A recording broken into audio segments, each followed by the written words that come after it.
darating ang panahon na mawawala tayo sa mundong ito. At kapag dumating ang panahon na yun, hindi mahalaga sa kung gaano karami ng pera ang naipon mo sa bangko.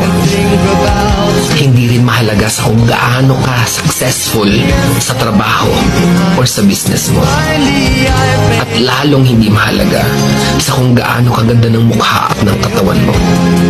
Dahil ang mahalaga pagdating ng panahon na yun ay ang sagot sa tanong na naging masaya ka ba? Nagawa mo ba ang kagustuhan ng puso mo kahit pag-gaano ka malito sa mata ng mundo?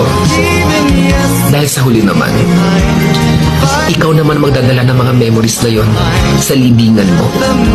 Hindi naman ang mga tao sa paligid mo.